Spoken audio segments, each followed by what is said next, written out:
Welcome back to The Explainer. So, if you're gearing up for your religious studies GCSE exams and you absolutely need to nail that component on Judaism, you are in the exact right place. Today, we're completely decoding the festival of Passover, which you probably know is Passover. We're going to take you from the ancient historical origins straight through to modern-day practices, giving you the clear, memorable takeaways you actually need for exam day. So grab your notebooks and let's jump right in. Okay, here's our roadmap for today. First up, the Exodus and Moses. Second, removing the chametz. Third, we'll dive into the Seder meal, followed by decoding the Seder plate. And finally, number 5, we'll look at the significance of Pesach for Jews today. All right, Section 1, the Exodus and Moses, the historical origin. To really understand Pesach, you've got to understand that at its absolute core, it is a celebration of liberation. It marks the exact moment the Israelites were finally freed from brutal slavery in Egypt, and the leader of this massive historical escape, Moses. You really got to lock this into your memory because this single monumental event is the foundational anchor for literally everything we're about to decode. Every crumb swept up, every song sung, and every piece of food eaten during this festival points directly back to this specific historical escape.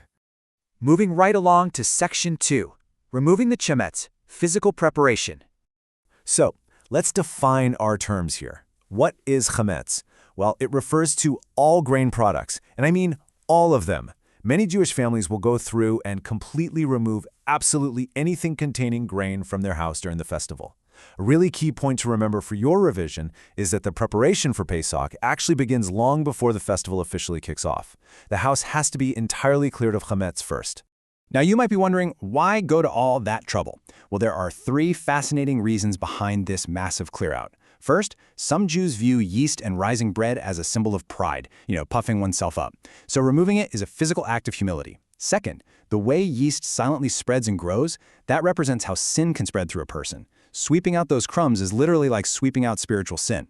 And third, it's a direct link right back to history. When the Jews fled Egypt, it was such a rushed exit that there just wasn't time for their bread to rise. Pretty cool connection, right? Okay, Section 3.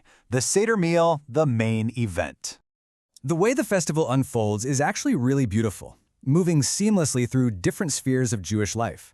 First, Passeh is officially welcomed into the home by lighting a candle, which brings light and holiness into that domestic space. Then, the focus shifts outward to the wider community as families head to the synagogue for worship. And finally, they return home to eat the Seder meal together. So it goes: home, community, and back to the family. They're all perfectly linked. But let's be totally clear here. This isn't just your standard, quiet family dinner. Not at all. The meal is guided by a specific book called the Haggadah, which lays out the entire story of the Exodus. And the Seder deliberately begins with questions asked by the youngest family members, reading right from that Haggadah. It's this incredibly active educational event designed specifically to engage the kids, to spark their curiosity, and to make absolutely sure the story of the Exodus is actively passed down to the next generation. Now, I want you to burn this number into your brain for the exam. 4. 4 is an absolutely crucial detail when you're discussing the Seder meal because it represents the 4 glasses of wine that are poured and served throughout the evening. So what exactly do these 4 glasses actually symbolize? Well, they're poured to celebrate joy, happiness, and freedom, which, as we know, are the ultimate themes of the Exodus. But there's this fantastic detail you cannot forget. A special extra cup of wine is poured and left entirely untouched on the table, and a door is actually left open. This is done specifically to welcome the prophet Elijah, showing a deep sense of prophetic anticipation. It's this really incredible moment where they're looking back at historical freedom while simultaneously looking forward to future redemption. Which brings us to Section 4, decoding the Seder plate, symbolic meaning. All right, time for a rapid-fire symbolic decoder ring. First up on the plate is the lamb bone. This is a powerful symbol of sacrifice, specifically recalling the Passover lamb that was sacrificed by the Israelites the very night before they fled Egypt. Next, we have the roasted egg. Now, in stark contrast to the bone, the egg is a universal symbol of new life. It perfectly represents the Israelites moving forward, leaving the death and despair of slavery behind and stepping out into a brand new, liberated life as a free nation. Then you'll see a green vegetable dipped into salt water, and this brilliantly illustrates the delicate balance of the festival. See, the green vegetable is a vibrant sign of the new spring season and hope. But dipping it in salt water, that forces the participant to taste the salty tears shed by their ancestors during their brutal enslavement. It's hope and tragedy tasted at the exact same time. Following that are the bitter herbs, and this takes the physical experience a whole step further. Eating the bitter herbs forces a sharp, genuinely unpleasant taste in your mouth. That's totally on purpose. It's meant to physically invoke the harsh, bitter historical reality of life under the Pharaoh's rule. You aren't just hearing a story here. You are literally tasting the bitterness of slavery. Next is a sweet, thick paste.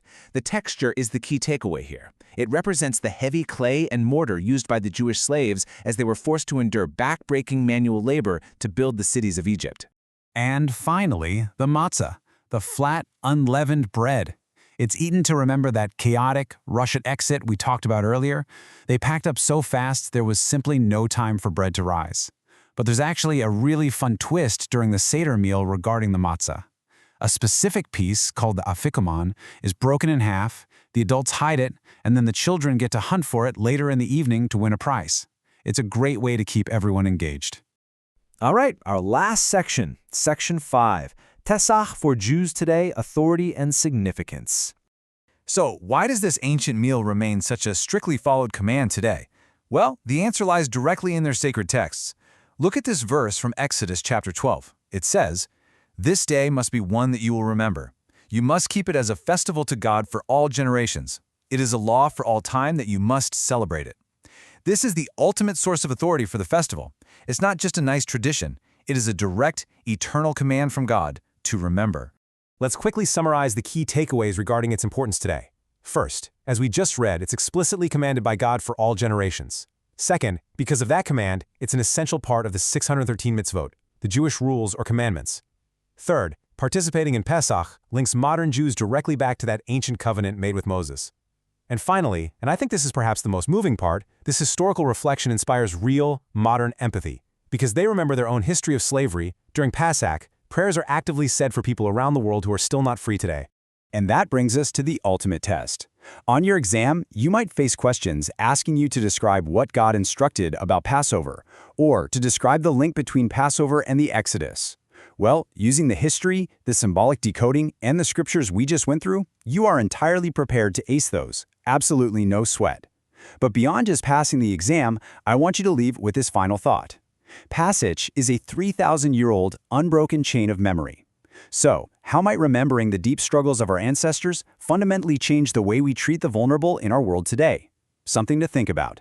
Thank you so much for joining me on this explainer, and I'll see you on the next one.